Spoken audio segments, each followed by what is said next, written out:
জানেন প্রবল বর্ষণ এবং এই প্রবল বর্ষণে জলমগ্ন হলদিয়া। 28টি ওয়ার্ডে ত্রাণ শিবির খুলেছে পুরসভা। হলদিয়ায় 29টি ওয়ার্ডের মধ্যে 28টি জলমগ্ন, চরম দুর্ভোগে সাধারণ মানুষ। দেখুন জল যন্ত্রণার ছবি দেখাচ্ছি আপনাদের। কোথাও হাঁটু সমান জল, কোথাও কোমর সমান জল, বহু বাড়ি এখনো জলের তলায়। হলদিয়ার একাধিক স্কুল বন্ধ, বহু কারখানায় ঢুকেছে জল। দেখুন জল দুর্ভোগের ছবি আপনাদের দেখাচ্ছি, বিভিন্ন জায়গার জল দুর্ভোগের ছবি তুলে ধরছি আপনাদের সামনে। প্রবল বৃষ্টিতে জলের নিচে হলদিয়া। দেখুন হলদিয়া ছবি আপনাদের দেখাচ্ছি আপনাদের। কোথাও হাঁটু সমান জল, কোথাও কোমর সমান জল। কারখানাগুলোতেও কিন্তু জল জমে রয়েছে। সৌমেন রয়েছেন আমাদের সঙ্গে, আমি সরাসরি চলে যাব সৌমেনের কাছে। সৌমেন, আমরা জল যন্ত্রণা দেখছি, জল দুর্ভোগ দেখছি, কোথাও হাঁটু সমান তো কোথাও কোমর সমান জল। তুমি যেখানে দাঁড়িয়ে আছো সেখানে তো হাঁটু সমান জল, কি অবস্থা?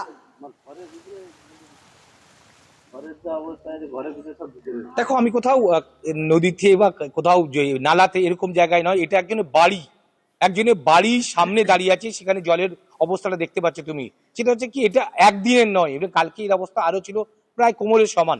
তো আমি পাশেই আছে বাড়ির মালিক এবং এখানে প্রবীণ নাগরিক, আমি তাকে জেনে নেবো তার সাথে যে কি অবস্থায় উনি এতদিন বাড়ি করে আছেন, কি দেখেছেন। উনি বলছেন যে আমি কোনোদিন দেখিনি এইরকম জল।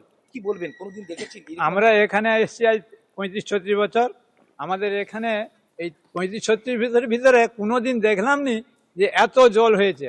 যে জলটা হয়েছে কিন্তু কোনো প্রশাসনিক সাহায্য, কোনো নেতা, কোনো নেত্রী, কারোর কোনো এখানে পাত্তাই নেই। কোনো দেখভালও করেনি, কোনো সাহায্যও আসেনি। আর মানুষ যে কিভাবে আছে না আছে কেউ দেখতেও চায়নি। আপনারা তো এখানে আছেন, কি রান্না বান্না কি হচ্ছে, কিভাবে এই কোনো রকম উপরে নিয়ে গিয়ে মানে রান্না বান্না করছি আর খাওয়া দাওয়া করছি। আর কিছুকে বাজার হাটে তো ভেজা, মানে এরকম জল বাজারের মধ্যে। প্রশাসনের তরফে বা এমএলএ এমপি কারো তরফে আমরা আপাতত কারোর সাহায্য পাচ্ছি না। জল বা খাবার দাবার কিছু কি না দেওয়া না হচ্ছে? না না না, আশেপাশে আমি জিজ্ঞাসা করেছি, কারোর বাড়িতে কেউ পাচ্ছে না।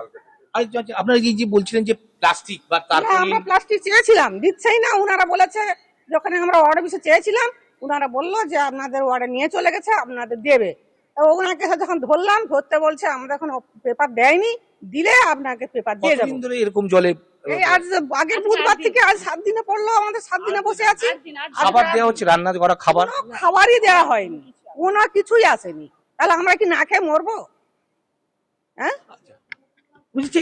এইদিকে দেখুন আরেকজন আছেন, তাদের উনি বলছিলেন যে আমি প্লাস্টিক তারপলিন চাইতে গিয়েছিলাম। তখন কি বললেন, আপনাকে কি বললো? প্লাস্টিক চাইতে যেতে বললো যে তোমাদের ছাত্রালয় বাড়ি কি হবে। হ্যাঁ, আমি বলছি আমার লাগবে, টালির বাড়ি আছে। তো সে টালির বাড়িতে তো দিতে হবে, বলতে দিচ্ছে। আমাদের টালির বাড়ি আছে, আমাদেরকে দেয়নি।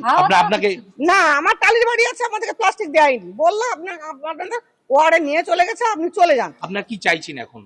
আমরা চাইছি আমার জলটা জল বেরাক, আমাদের খাওয়া দাওয়া বাঁচি। কোনো ছেলেমেয়েরা কি বাঁচবে না? না খেয়ে কি মানুষ মরবে? হ্যাঁ, এটা একটা কথা বলছেন, একজন এলাকার এক যুবককে দেখতে পেয়েছি, তার কি বক্তব্য শুনি, কি বলছেন আপনি? আমি বলতে চাচ্ছি, যারা আরো মানে টালির বাড়ি যারা, তারাও তো রান্না করতে পারছে না। যাও কোনো রকম যে কেউ উপরে আছে সে তো রান্না করতে পারছে, কিন্তু যারা নিচে আছে তারা তো রান্না বান্না হচ্ছে না। তাদের খাওয়া দাওয়ার ব্যবস্থা হোক, এইটুকুটাই। প্রত্যেকেই একটা চাইছে যে তাড়াতাড়ি এই জল যন্ত্রণা থেকে মুক্তি দেওয়া হোক, এবং সেক্ষেত্রে প্রশাসন একটা উদ্যোগ নিক, এবং যারা খাবার জল থেকে খাবার সেটাও দেওয়া হোক। কিন্তু সেক্ষেত্রে কিছু দেওয়া হচ্ছে না বলে অভিযোগ করছে এলাকার বাসিন্দারা। সৌমেন, হলদিয়ার ছবি আমরা দেখছি, সেখানকার জল দুর্ভোগের ছবি, জল যন্ত্রণার ছবি আমরা দেখছি।